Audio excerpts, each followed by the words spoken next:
Welcome to the ARC Roundtable. I know in our last episode we were discussing possible names, and we decided on the ARC Roundtable, so that's what we are.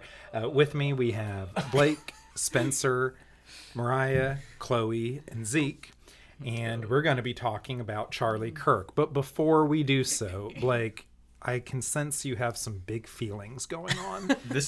Do you want to share? Does he? Do you want to share all the big feelings right now? Oh my gosh, dude.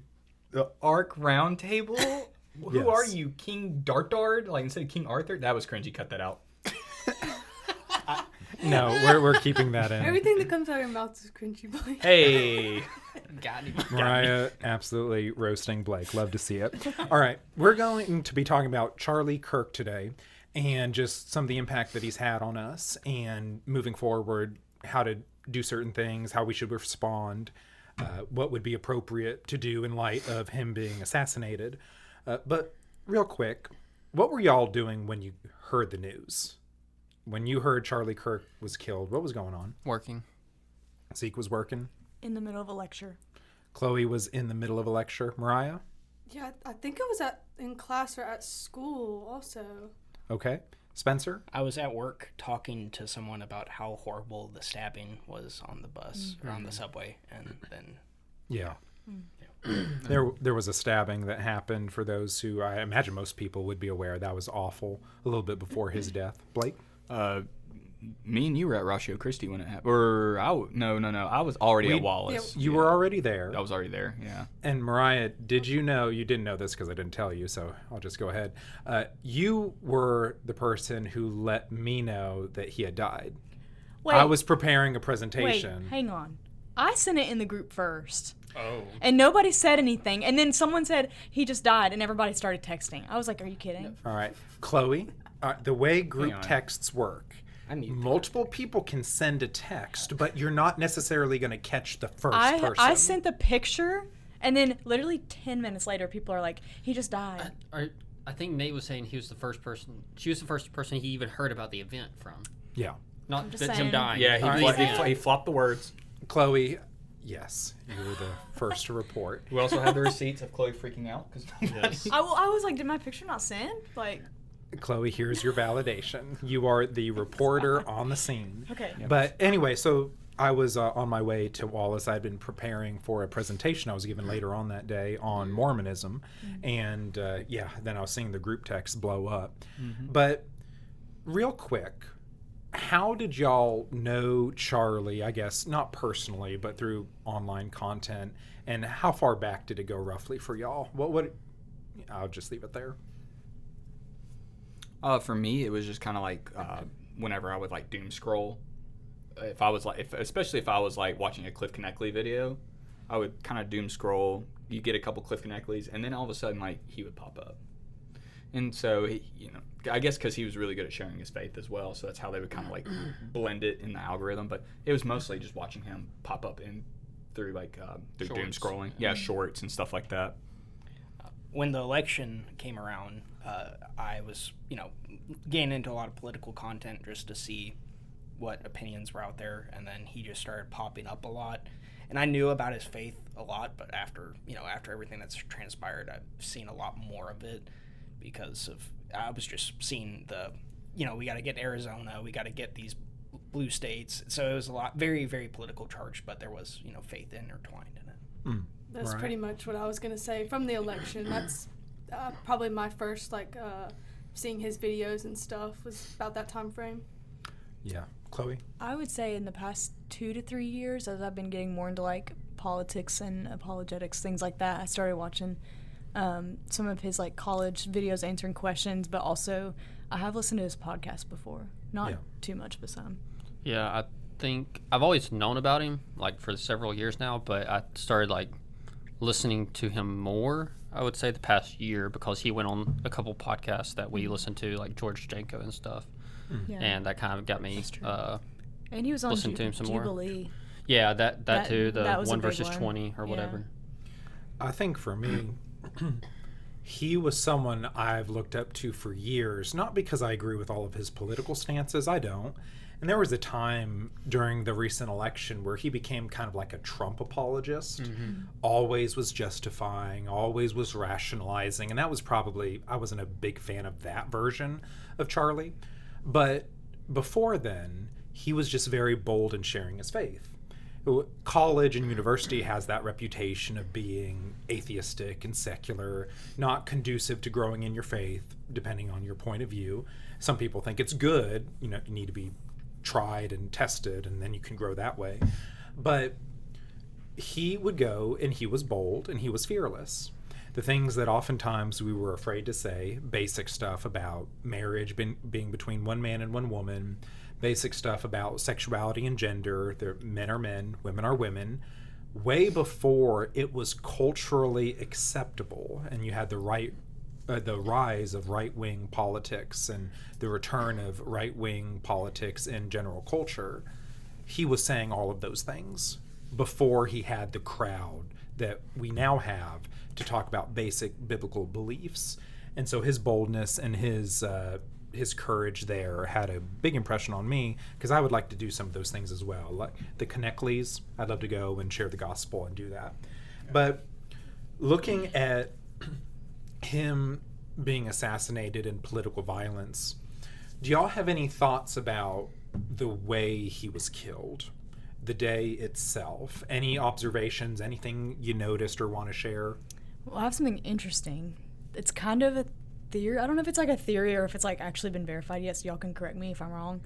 I have a friend who, her dad works like in the kind of like in the criminal, like he's seen a lot of that stuff. Forensics. Forensics, yeah, that's the word. And then I have another friend who, her boyfriend works in the White House, so he kind of verified a little bit of this. But so my friend's dad analyzed the video like many times, and he thinks that he was wearing a metal vest and he was shot, and the guy was not a trained shooter. So it kind of, he was aiming for the head, but it eventually was supposed to hit his chest, and it ricocheted off and got him in the neck. Yeah, and that's what I've heard too as well. And it because I watched a video of a guy who is like he's a ballistics expert, and that's exactly what he showed. I mean, he slowed it down frame by frame, zoomed in and stuff like that. He was wearing a chest plate. It clipped the top of his chest plate, and then that bullet, because it fragmented, it ricocheted up into his neck, which is why I don't think the video should be out there anymore, but if people who have seen the video, that's why. Because when a bullet kind of goes through the skin, it closes back up. You can't really, it doesn't just spread like it did in the video, and so that's why it was immediate. I just think the video overall, we haven't seen like a death like this broadcasted in so long. A lot of people was comparing it, to JFK or something like that was so widely broadcasted. We had my little brother, for example, watched the video, and you had kids there and children watching it that should not have seen that and are now impacted by that. I think that's a huge deal in our country. And also, especially the aspect of social media within that, you're just scrolling, you see that, and you see a puppy video, then you see another violent. It's just a lot on us. A lot for your brain. And just to talk about the shooting specifically more, like the actual action, it was an entrance wound from a casing, so it wasn't the bullet, because the bullet would have had a smaller entrance wound and it would have had a large exit wound, but there's no exit wound. So it was the casing of the bullet that bounced off of his chest armor. And I know there's the video of the shooter, and like somebody obviously had eyes on him, because there is zooming in with, like, it did follow him a little bit, and the video did move around. And so I'm not saying it in the sense of, okay, this was planned, like this guy had people behind him to do it. I'm saying it in the sense of there's something totally wrong. And we look at Butler last year, it's like there's something totally wrong with the way that we're handling these kind of situations, and it needs to change. I think one of the frustrating things, and as Christians, we need to set a good example here. Y'all know probably at this point that Dr. Frank Turek was near Charlie when he was shot. And then people were showing videos of Frank Turek like adjusting his hat or That was just him. They like Yeah, he was they the white hat accused guy. him of doing it. they're like, this guy's sending signals to the Yeah. shooter so that the shooter knows, you know, when to take the shot. We have to be so careful not to spread stupid stuff or unconfirmed stuff online. Just again, a lot of misinformation in the beginning, because you hear initially, and I was so excited to hear this, he's critical but stable. Yeah. You know, all right, he's Yeah. rushed to the hospital, critical but stable. And I'm like, oh my goodness, there might be a shot. Then afterwards, you're talking with medical experts, and he's like, he was probably quickly dead. Yeah, I mean, and normally when they mean by like stable, mechanically stable is what they were talking about. Like he was on a machine, they've got a pulse, but it's not. Yeah, but he's not doing. He's not doing good. Yeah, so I mean, like that's false hope. But I mean, when someone is like he is stable, I don't think necessarily that was like false. It's just people have got to differentiate what's mechanically stable Yeah. and just. I mean, like when I saw the video, I'm like, there's There's no no shot. way. Well, Yeah. I remember seeing the video, and I was like, yeah, there's no way he's gonna make it. But also in my mind, I was like, God can do anything. Like God can save. And like when it first happened, like before I saw the video, I was like, oh, it probably wasn't even that bad. You know, he got shot. You know, like Trump's assassination attempt, and then all that stuff happened, and I was just like blown away that even happened. So a little bit, it's connected, and we'll get back to Charlie in just a moment. But what are y'all's thoughts on sharing and spreading the video on social media? Because I see broadly two camps. One is, this is news reporting, that this is what's happened, people need to know, and the video is how you do that. Other people say, no, it's traumatic, what's the point? If you know he's dead, it just is an ugly thing to watch again and again and again. Don't post those videos. I'd love to know y'all's thoughts. I'd say I'm mostly on the side of not posting it, just because, you know, his family someone close to him could see it, and they probably don't want to see it, to be honest. But then also you need people who can like kind of analyze it and, you know, things like that. I know that like for me, I know I sent it to you guys when I saw it, and I kind of almost regretted it in a way, because I was like, oh, maybe I should have, which I did ask y'all before I sent it, but that was also before we knew he had died, so I was like, if y'all wanted to watch it and just get your own, like, you know, what you think's gonna happen. I think there's a difference, like, maybe, like, before you know he died versus after. I don't know. I think seeing that video, as terrible as it was, from the news sources that I was reading online about it, they were just saying he was impacted by a shot. And so if I had read that, I think I don't know. I feel like I had more closure with because medically speaking, like from what we know as humans, from that shot, he was dead. Like right there. You know, there's miracles that can happen, but realistically, with how daily normal life goes, he was done right there. Like he didn't even know what happened. Yeah. And so if I didn't see that, then I would have just been like, okay, well, he's impacted. So who knows what actually happened? And so I think stifling that sort of content completely, I think that's wrong. I think it's against the First Amendment. But you also, I mean, we're all adults. We know what we can handle, what we can't handle. And I would say we might think we know what we can handle. yeah, that's true. And That's true. so I do want to take Spencer's point of, yes, First Amendment, maybe we should have the freedom to share and watch those videos. But then maybe on the Christian side of things, the faith side of things, if this is going to impact you in certain ways, cause you to think dark thoughts towards people, you might be like, hey, I need to sign off of social media for a period of time. Yeah. Just to know how my mental space is, I haven't fully processed it, even still, like thinking back at the video in my mind, because I saw the close-up video like 5 minutes after it happened, and it was so bad, I thought it was AI. I thought it was fake, because it just looked so bad, and I still don't, it still doesn't look real. And I haven't gone back and watched it, but, you know, it's still in my brain. It still doesn't look real. Yeah.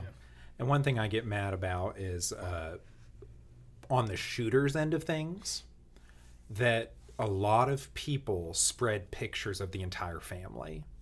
And what that does is, when you look at his dad, his siblings. The shooter, okay, it's one thing to focus on him. It's another thing as you're spreading pictures of the shooter's family. Now for the rest of their life, people know what they look like. That didn't need to happen. Can you imagine how difficult it was? We're going to get to the shooter's dad in a moment. But Blake, before we do so, you had a comment? Yeah, I was just going to be in the camp. I don't think any of that stuff should be shown. And this is coming from someone who, at a young age, found like Reddit threads of like there's literally a Reddit thread called r/watch people die.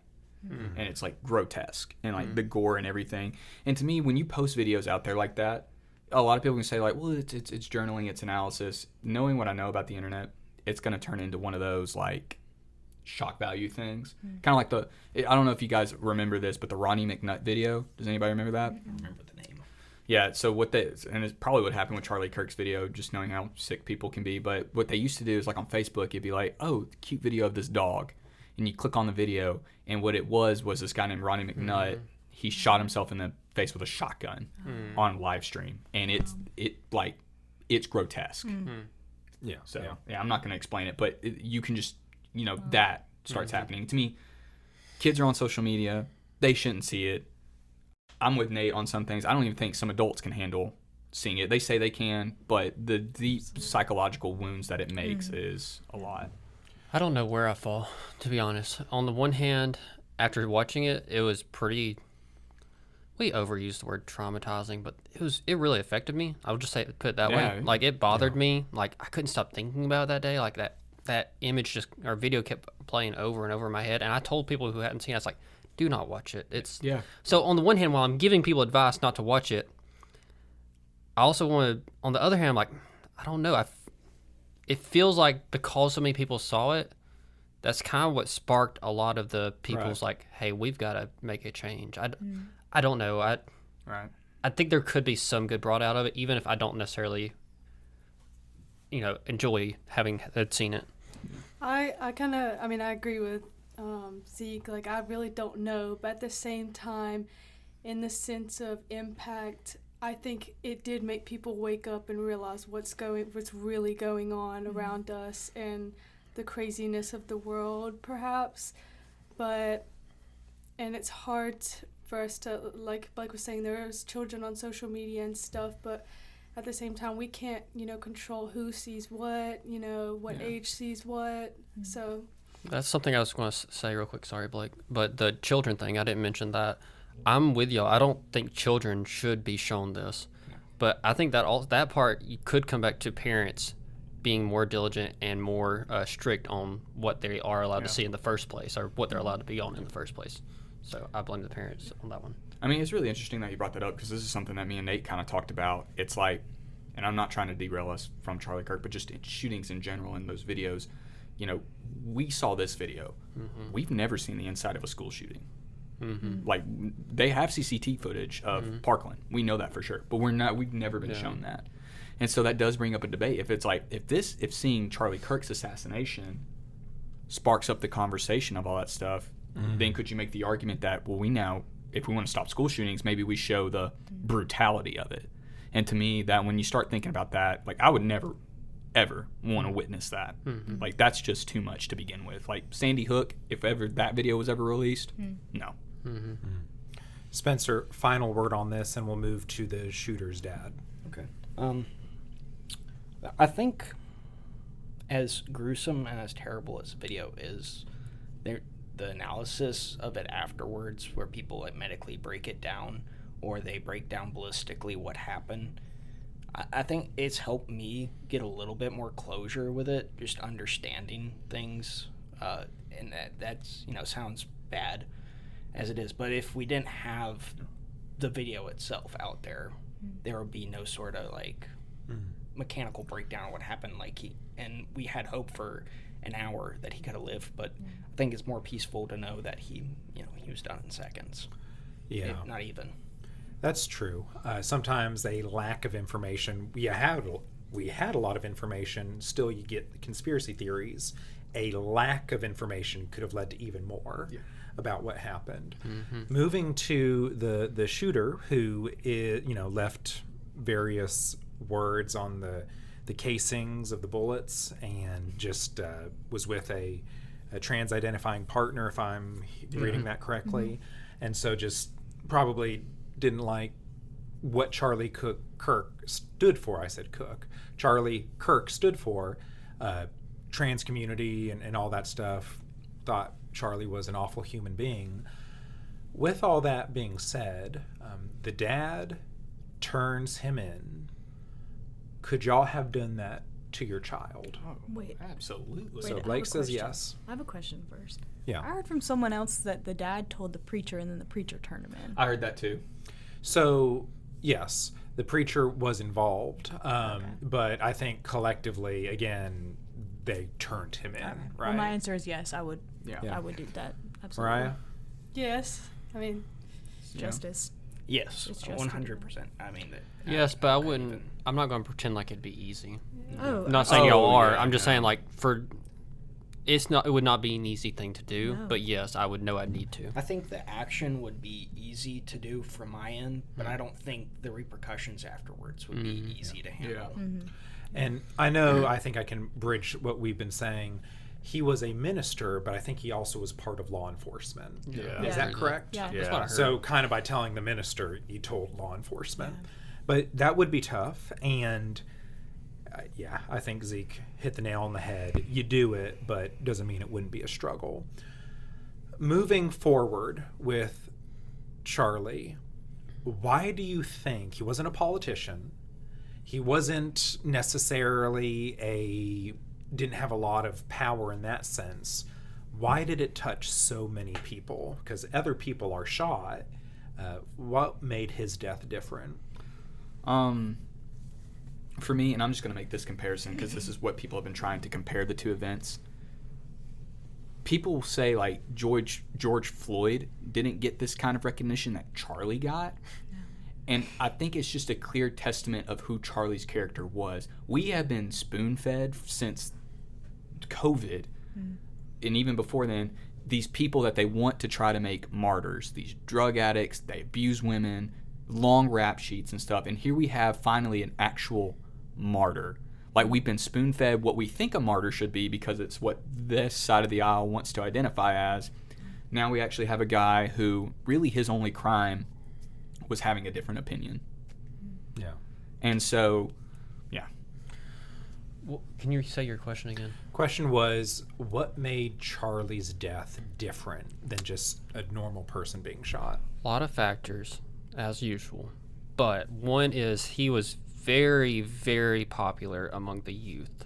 So, and the youth are the ones who are online more than any of us most of the time. So you're going to get a big reaction naturally. Two, I don't think any of us realized how big his organization was until this happened. I know for me, I was listening to some other commentators who knew him were like, guys, this guy was bigger than us. Like, people on the Daily Wire was like, he had a bigger organization than we had. Like, this guy was the most influential side on the right. That was not a politician. So you've got that, you've got the youth. And then thirdly, I think it's different because this is someone who didn't come out of nowhere, like the stabbing on the subway. That got a lot of news, but it wasn't as big because we didn't know the people involved. Like, while we may not know Charlie personally, like, we knew of him. Like, we're thinking about, I will no longer see him in new content from here on out. The life will go on, but he won't be there. Whereas the person on the subway, I feel for that, but at the same time, like, I didn't know they existed before that. I'm going to jump in real quick, and then Chloe, I know you want to say something. That's been one of my frustrations with the political left's response. Some of them, they'll be like, well, what about the, a school shooting? Or what about The senators. children dying in Gaza? Why aren't y'all as outraged? And what I say to that is this. It's heartbreaking and I'm sad. I don't want children being shot in schools. I don't want children dying in Gaza. But also, as Zeke said, I don't know their names. I don't know them. I haven't watched them for years. And so it's heartbreaking, but there's emotionally, I don't have that prior connection to them. Like, real quick before Chloe. Yeah, they also use, like you said, the kids in Gaza, but they also have been throwing up the Minnesota senators that were killed. Was it In the Summer? Ever killed? Yeah, that was Melissa Hortman. Is that Melissa her name? Hortman. Melissa Hortman and her husband were murdered, and they're throwing that up. They're like, well, nobody cared about them when they died, and I didn't know they died.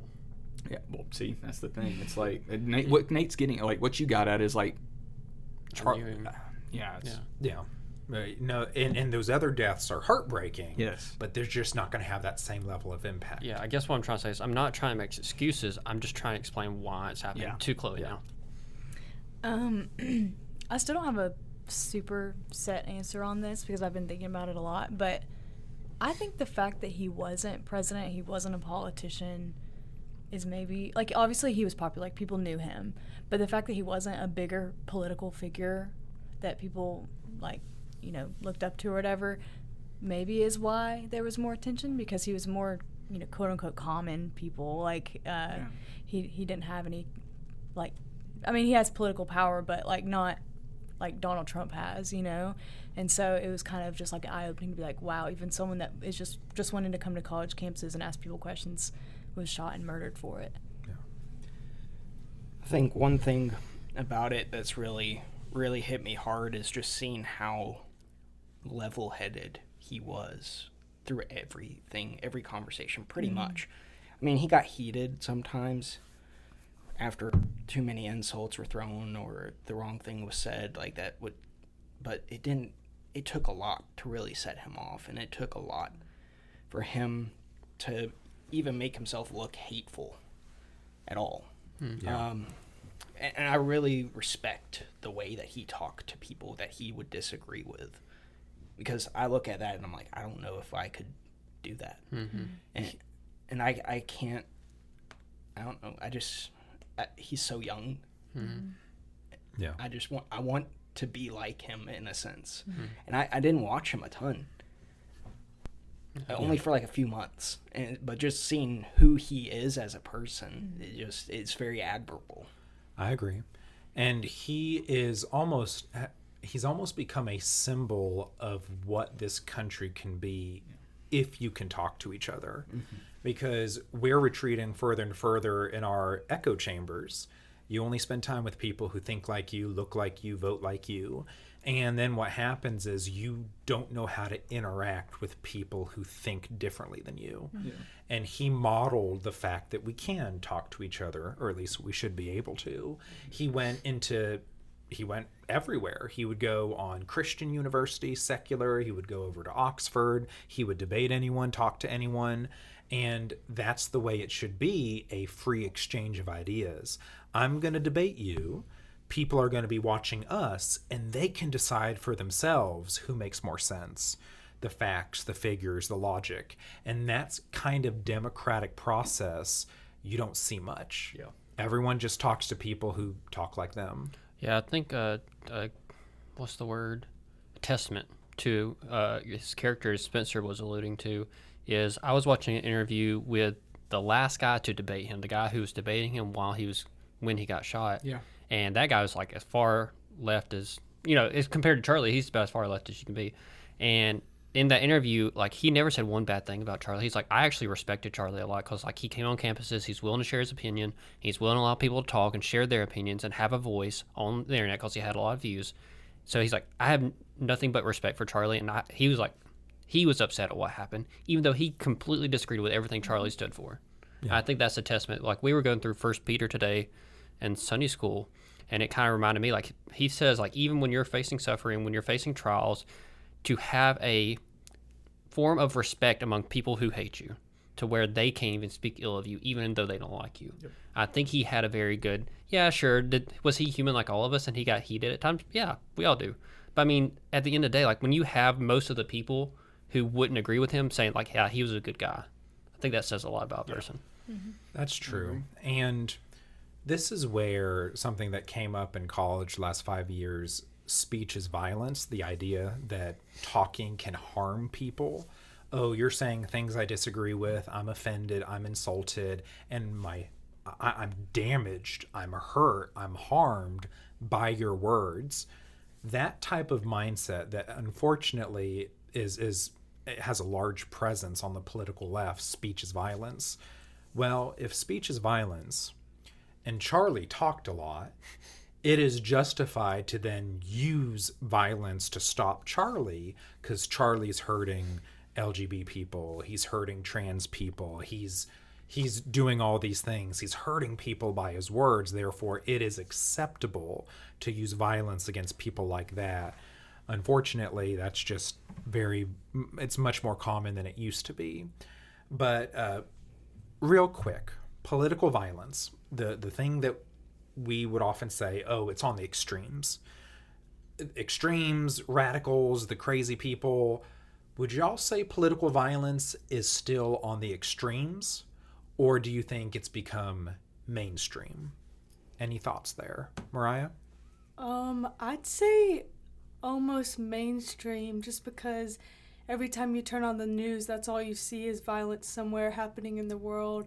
So it's just like, oh, another war, oh, someone else dying. Like that's why a lot of people say like desensitization of things. I think a lot of people have become like that towards those type of things. All right. Anyone else? I mean, just facts. Just the ones I know of. You mentioned some earlier, but just 3 attempts, 1 successful assassination in the past, year and a half. Mm-hmm. I mean, I'd say that right there proves that we've reached a point where it's become normal or expected that, hey, if I don't like what you say, then I'll just act out on you. I still hold to the fact that it's still an extreme, because you got to be in an extremely dark place to even attempt those things. Yeah, but I mean, and as far as extremes, I really do think it's radical people who talk like that. And the only reason why I say that is because you look at the response to Charlie's death. Yes, the people who are the outliers who spew the hate, the negative and stuff, they're going to get the most attention because it's jaw-dropping, the things that they would say, right? Mm. But the majority of people, left and right, are coming together on this, and they're like, yes, this has no place. So to me, we're still getting to a dangerous place where, to me, it could become mainstream, but at least for now, to me, it still seems like it's a radical, extreme thing. I guess it depends on how we define mainstream. If we mean like it's happening every other day, obviously not. Yeah. But I think that it has gotten to the point to where if it's not mainstream yet, it's close. It's on the brink. That's what I'm saying. And I say that to your point of, look at all the stuff that we heard that I'm constantly being reminded of how sinful we can be as humans when I hear some people celebrating another person's death. Yep. If anyone on the left had died, if Joe Biden had been assassinated, I would not be celebrating that. No. Did I like him as a person? Did I like him as president? No. But I wouldn't be celebrating it. Yeah. Especially if he died for over having an opinion. Yes. That's, yeah.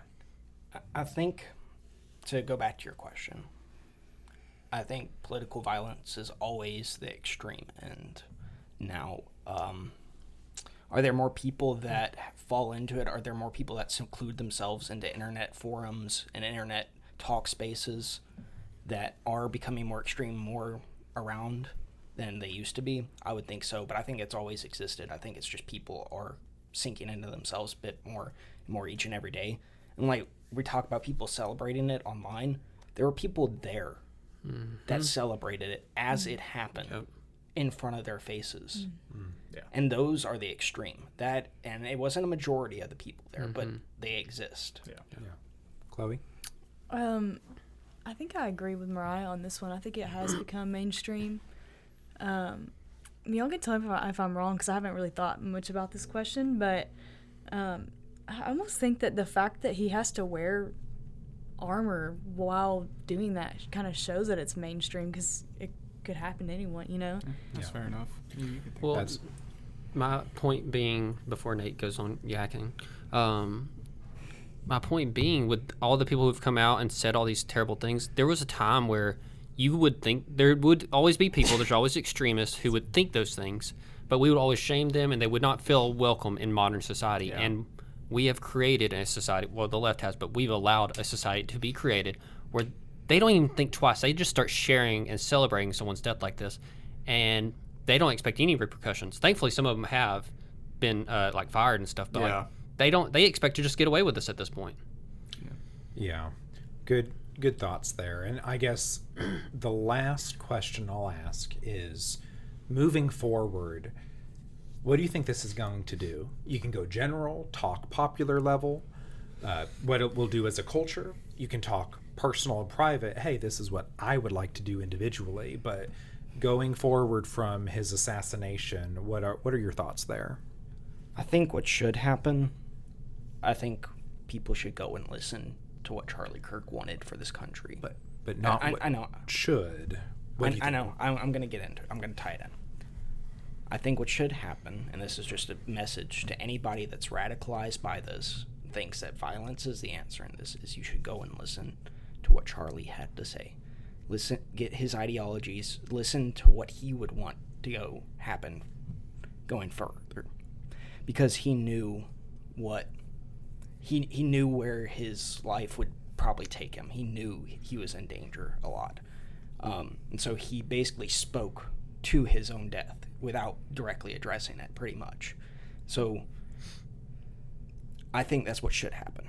What I think is going to happen is there are people that say, well, he wasn't even the extreme of us, so we're going to come out of the woodwork and we're going to make this a bigger issue. Now, has it happened yet? The immediate response by the right and Christians alike has been prayer vigils and peace and open discussion. But as things go further, if more things start happening, I think a more radicalized point will come forward. As one person in our Sunday school group this morning kind of not revealed to us, but kind of brought it to light with us, is, they saw where more and more people are now open to the idea of having a conversation about Christ, going to church. They said that they saw where atheists were like, I'm going to church this Sunday because this just doesn't make sense. There has to be a higher power and all these things. I think what's going to happen, because Charlie was so open about his faith, did demonstrate the fruits of the spirits of patience, of kindness, of love. Even when he was talking about these hot button issues, the way that he demonstrated that, and the way that he lived his faith and unapologetically lived his faith, I think what's going to happen now is going to open up the doors for us who kind of doubt ourselves, saying well, I can never be a Charlie. It now opens the door for us to go out and spread the gospel that much more, because I think more people are going to be in tune to listen to what we have to say now, just because of how Charlie lived his life. I think that's what's going to happen. Yeah, I was basically going to say the same thing. I think for me individually, it almost ignited a fire in me. I remember the day after, I just woke up and I was like, all right, I don't care what anybody thinks, I'm going to say what I think about this thing.